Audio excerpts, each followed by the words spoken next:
Okay. So it's wild. If you think about like the early 90s, banks in the US were like basically all the same, right? I mean, your local bank, it pretty much looked and worked just like every other one. Yeah. I mean, it's true. Like pretty cookie cutter, right? Exactly.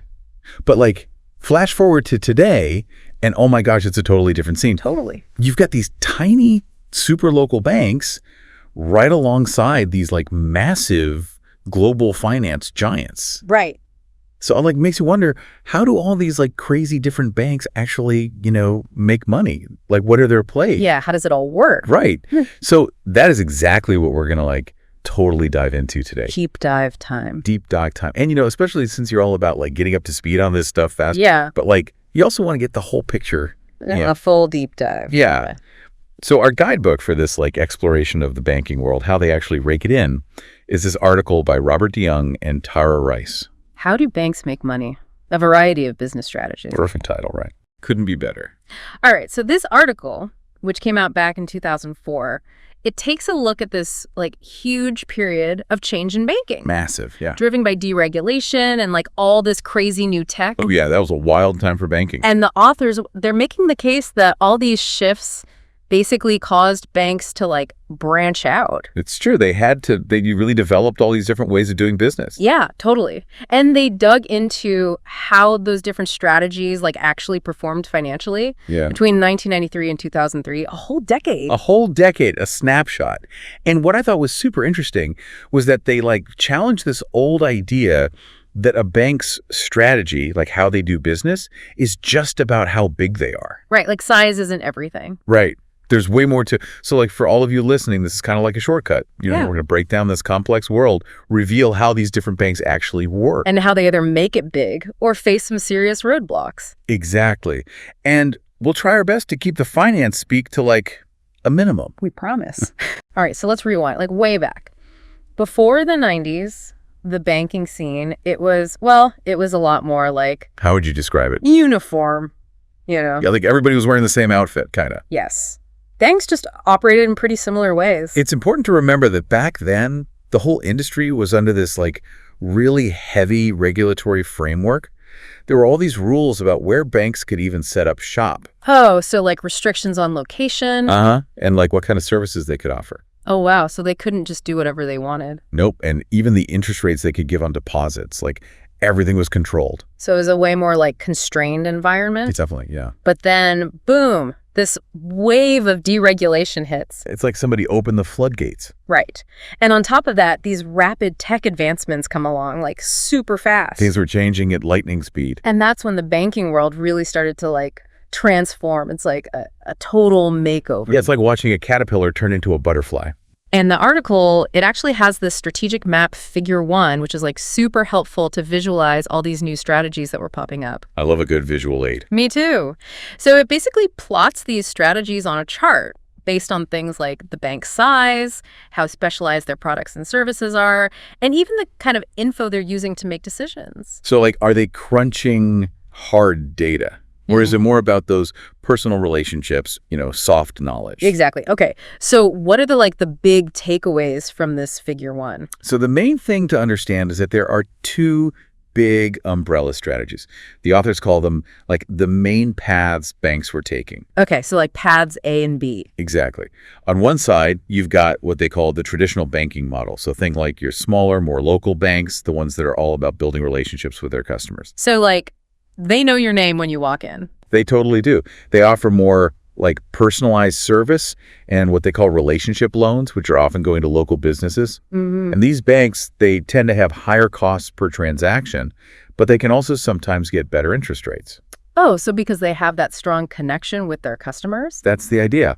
Then on the other side of the map, you've got the non-traditional strategy. So path B. And this is where you find those bigger banks. Yeah. The ones that are all about using their size to their advantage, the economies of scale. Right. So they can offer things cheaper because they're doing it on a larger scale. Exactly. They tend to focus on more standardized loans, what they call transaction loans. Like your typical credit card or mortgage, right? Exactly. And their cost per transaction, those are lower. But so are their interest margins? Right. So they have to make up for that by making more money from fees. like fees for originating loans or servicing them. So it's like two different philosophies, right? Totally. It's not just about size. It's about like fundamentally different approaches to serving customers, managing risk, and ultimately making a profit. And you can actually see this shift towards these two distinct paths really clearly in figures 2 and 3, which basically show how banks were becoming more and more different in how they operated during this time. Figures 2 and 3. Okay, so figure 2, that one really stood out to me. It shows how what they call non-interest income, so basically fees and charges, how that changed as a percentage of a bank's total assets for different sized banks. So like how much of their money was coming from fees versus, interest. And what was the big takeaway there? Well, non-interest income became more important for pretty much every bank. Right, fees were on the rise. But it skyrocketed for the biggest banks. Really took off. More than doubled. Wow. But for the smallest banks, it was a much smaller increase. Interesting, because the big guys were really leaning into those fees. Yes.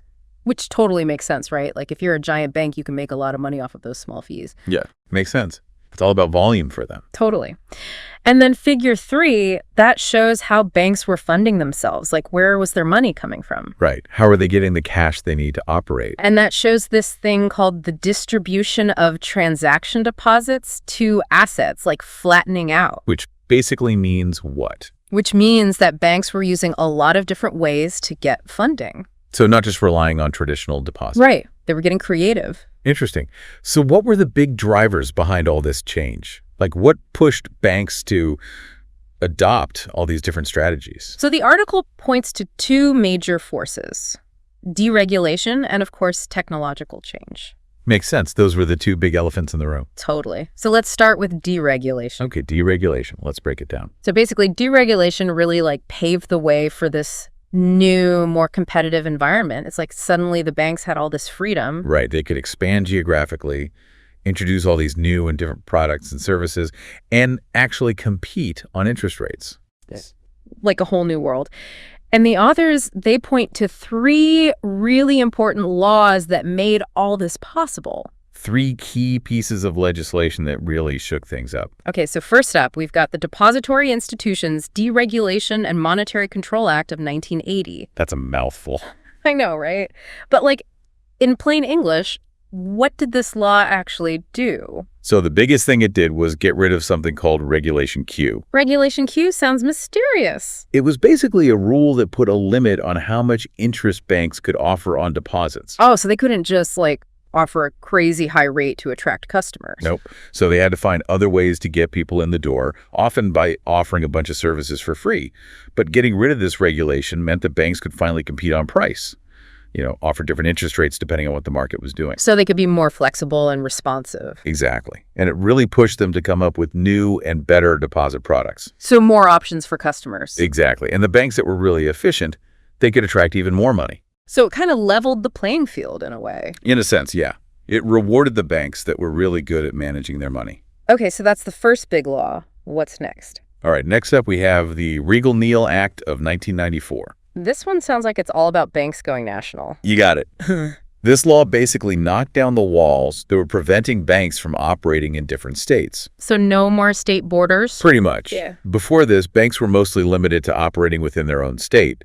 But this act made it a lot easier for them to expand across state lines by setting up branches or buying other banks. So that's why we have all these huge national banks today. Exactly. It led to this massive wave of mergers and acquisitions. Smaller banks were getting swallowed up by bigger ones, and these giant national and super regional banks started to dominate the landscape. So bigger is better. Well, it definitely made things more efficient. These bigger banks could consolidate all their back office operations. Things like processing checks and handling customer service. And they could invest in all this fancy new technology, like sophisticated credit scoring systems, because it was more cost-effective to do it on a larger scale. Right, so they could spread those costs out over a much larger customer base. Exactly. But the article also points out that this move towards bigger banks, with more automation and less personal interaction, could have a downside. Oh, like what? Well, it could lead to a decline in that traditional relationship-based banking model, where the banker knows you by name and understands your specific needs. Oh, yeah, that personal touch. Exactly. And some customers really value that. So it's like a trade-off. You get more efficiency and maybe lower costs with bigger banks, but you might lose some of that personalized service. Okay, so it's a double-edged sword. Pretty much. And it really highlights how there's no one-size-fits-all approach to banking. Different strategies can work depending on what customers are looking for. Okay, so 2 down, 1 to go. What's the last big deregulation law? All right, the third major player was the Gramm-Leach-Bliley Act of 1999.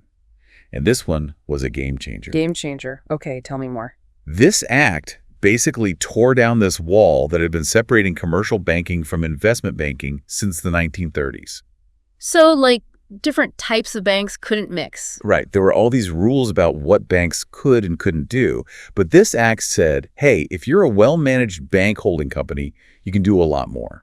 So, like, what kind of things? Well, they could get into things like underwriting securities, so helping companies issue stocks and bonds. Oh, wow. They could operate brokerage firms, selling stocks and other investments to individuals. So they could offer a whole suite of financial services. Exactly. And they could even sell insurance. It basically opened the door for this one-stop shop model for financial consumers. So you could go to one bank for all your financial needs? Pretty much.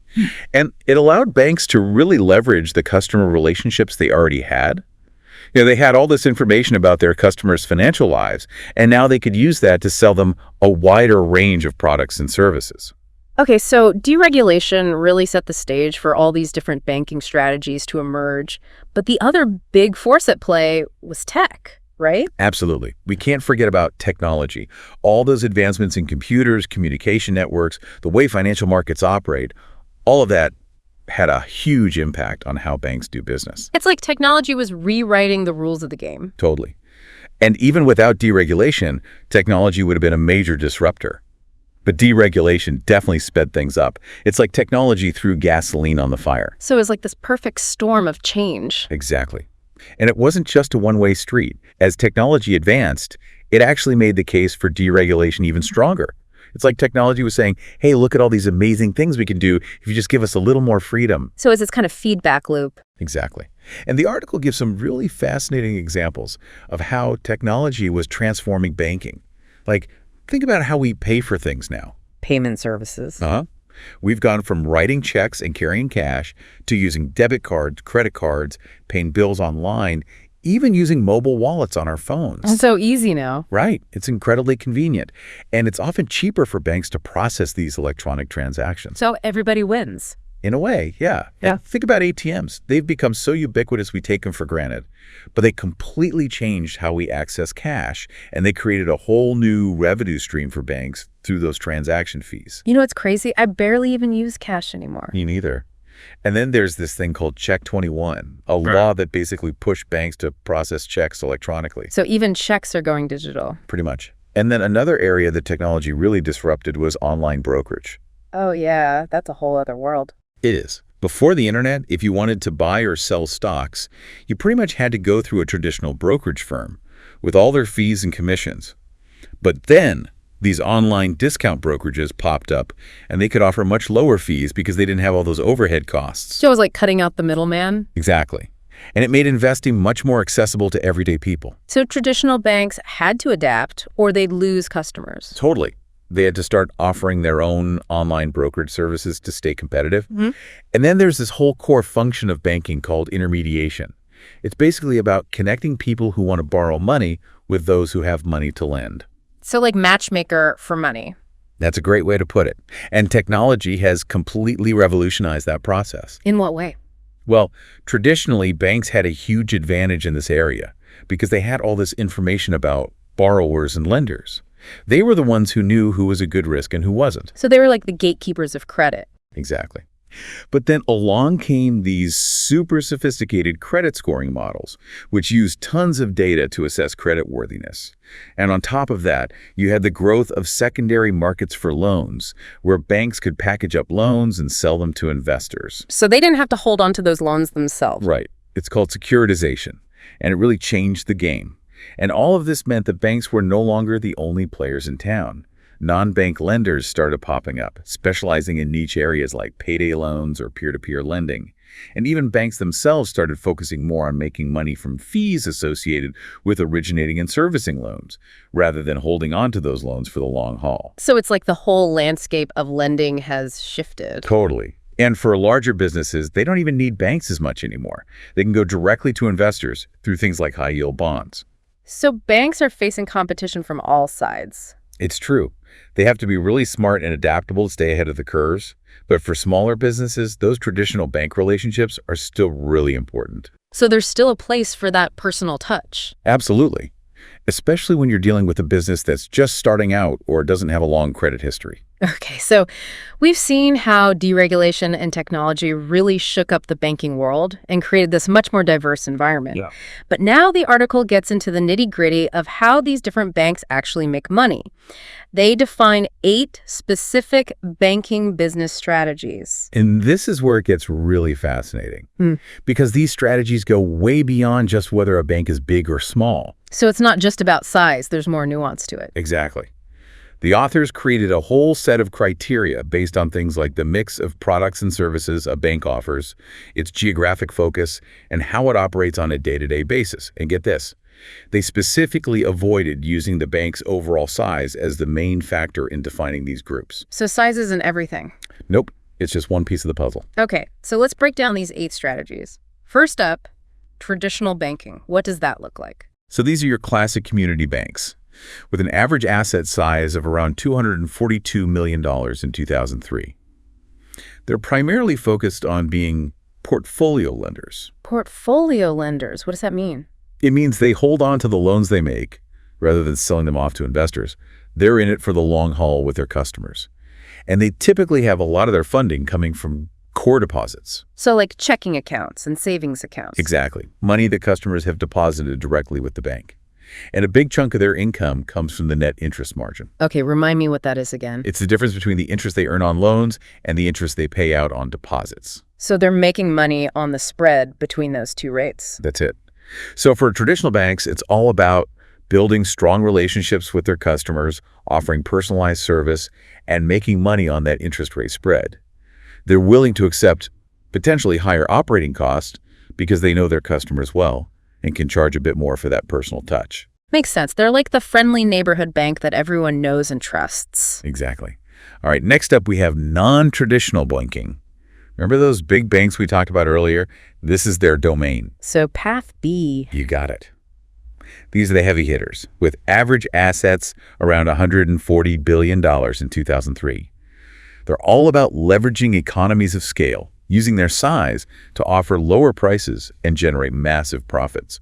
And they're actively involved in securitizing loans, which means packaging them up and selling them off to investors. So they're not as tied to those individual loans. Right. They're spreading their risk and generating fees from originating and servicing those loans. And they have a lower proportion of deposits and net interest income compared to their total income. So they're making money in different ways than traditional banks. Exactly. They're relying more on fees and other sources of income rather than just that interest rate spread. And they often have a high volume of letters of credit outstanding. Okay, I'm not familiar with those. Basically, a letter of credit is like a guarantee from the bank that a payment will be made. It's often used in international trade or large transactions.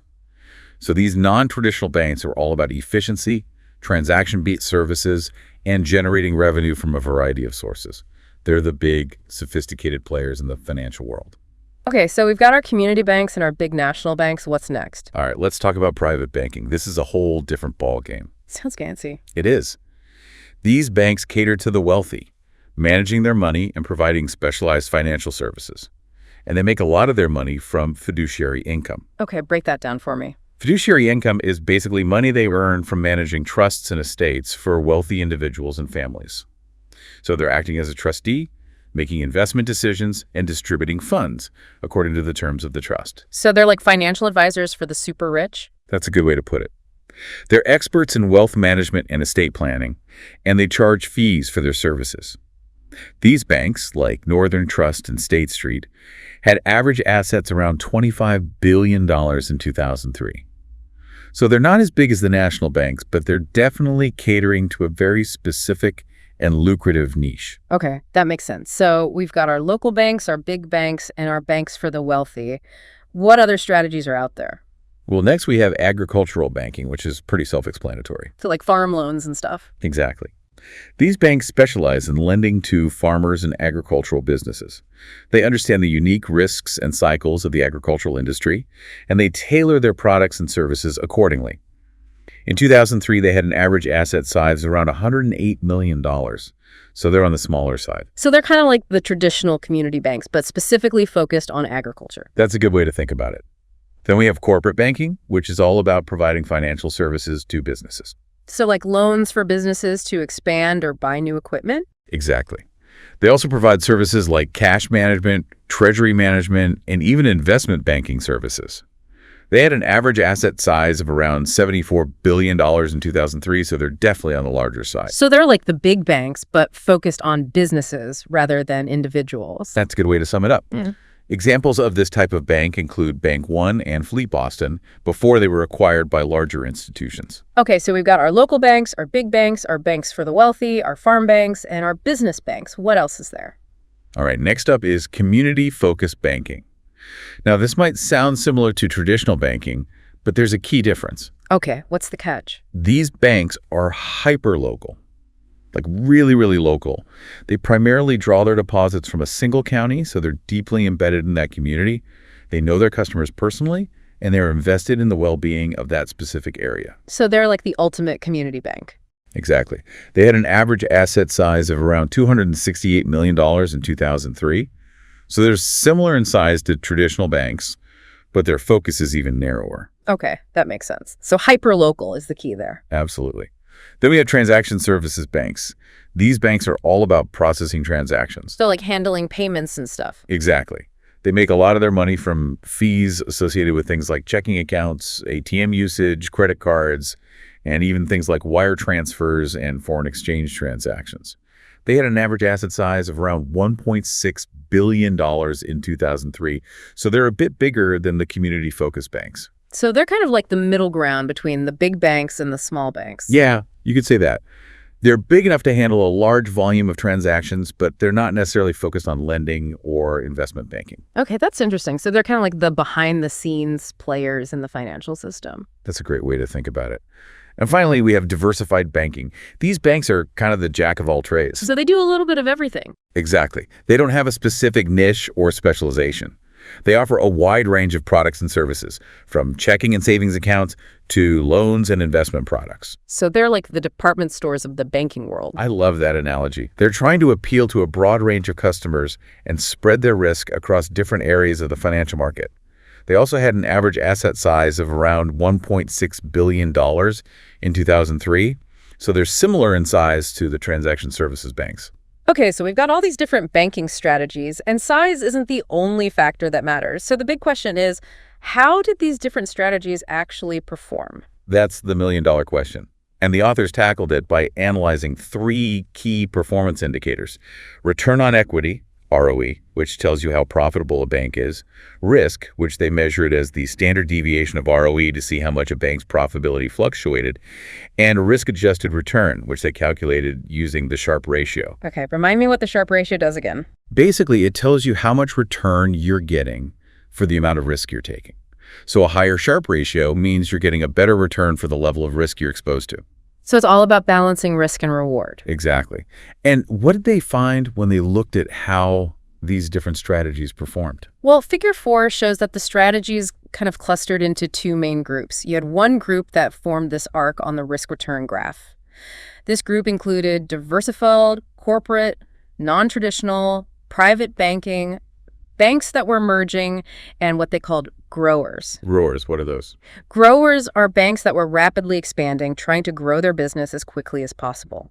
So for this group, the higher their profitability, the higher the risk they were taking. So it's like the more you swing for the fences, the more likely you are to strike out, but you also have the potential to hit a home run. Exactly. And then there was another group of strategies that fell below this arc, meaning they were potentially taking on more risk than their returns justified.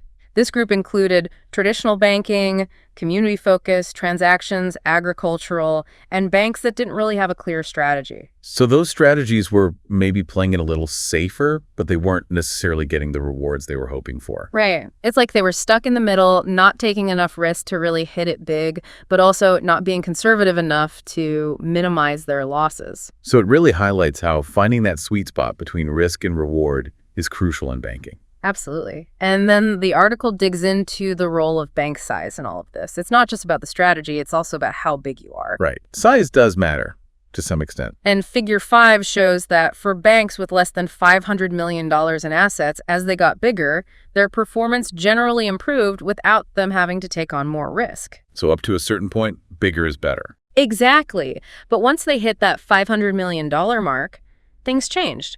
To get higher returns, they had to start taking on more risk. So there's like a tipping point where size starts to become less of an advantage and more of a risk factor. Exactly. And the authors point out that this aligns with research on economies of scale in banking. Basically, there's a limit to how much efficiency you can gain just by getting bigger. So you can't just keep growing forever and expect to keep getting better and better results. Right. At some point, you hit diminishing returns. Exactly. So what happens when you take those really small banks, the ones under $500 million, out of the equation? Well, Figure 6 shows something really interesting. When you remove those smaller banks, a lot of the strategies that were previously underperforming, like community focus, agricultural, and transactions, they actually move closer to that risk-return arc. So they become more viable. Exactly. It suggests that once those banks reach a certain size, their business models can become quite successful. So size does matter, but it's not the only thing that matters. Right. You need the right strategy, and you need to reach a certain scale to really make it work. Makes sense. And then Table 2 takes a closer look at those risk-adjusted returns using the Sharpe ratio. What did that analysis tell us? Well, it basically confirms that a whole bunch of different banking strategies can be successful once they hit a certain size. But the growers, those banks that were focused on rapid expansion, they actually had the lowest risk-adjusted returns. Interesting. So growing too quickly can actually be a disadvantage. It seems that way. And strategies like non-traditional, transactions, diversified, mergers, corporate, and community, they all showed pretty good risk-adjusted performance. So there's no one-size-fits-all answer. It really depends on the specific strategy and how well the bank executes it. And the authors even did a little reality check by looking at market-based data. They looked at how the stocks of publicly traded banks performed. So they compared their accounting-based analysis to what was actually happening in the stock market. Exactly. And Figure 7 shows that the results were remarkably similar. So it wasn't just a fluke. The findings were consistent across different types of data. And Figure 8 zooms in on the variability within certain strategy groups, like diversified, non-traditional, and growers, using specific banks as examples. And it shows that even within a particular strategy, individual bank performance can vary a lot. So there are always going to be outliers. Some banks will do better than others, even if they're following the same basic strategy. Okay, so we've covered a lot of ground here. What are the big takeaways? What does all this tell us about how banks make money and what the future of banking might look like? Well, the big takeaway is that there's no magic formula for success in banking. There are lots of different ways to make money, and what works for one bank might not work for another. But one thing is clear. Size does matter, especially for smaller banks. So those tiny banks are facing an uphill battle. They definitely have challenges. The study shows that very small banks are at a significant disadvantage, regardless of their strategy. So we're likely to see more consolidation in the industry. It's a definite possibility. As the market gets more competitive, smaller banks will need to find ways to scale up or specialize to survive. So it's adapt or die. That's the reality of the market. But there will always be exceptions. Some small banks serve very specific communities or have owners who prioritize things other than just making a profit. So there's still a place for those mission-driven banks. Absolutely. But for most banks, achieving a certain scale is crucial. They need to be big enough to capture economies of scale and invest in the technology and infrastructure they need to compete. So it's a balancing act between staying small and personal and growing big enough to be efficient and profitable. That's the challenge for banks in the 21st century. So to sum it all up, banks make money in a surprising number of ways. And while size does matter, it's really about choosing the right strategy and adapting to the constantly changing landscape of regulations and technology. The banking world is more diverse than ever, and there's no one-size-fits-all approach to success. And this brings us to a really thought-provoking question. Given all this change and innovation, what new banking strategies might emerge in the future that we can't even imagine yet? What will the banking landscape look like in 10, 20, or even 50 years? It's mind-boggling to think about. And how will smaller banks find ways to thrive in this increasingly competitive environment, where we see new models emerge that allow them to stay small and personal while still being profitable? These are questions we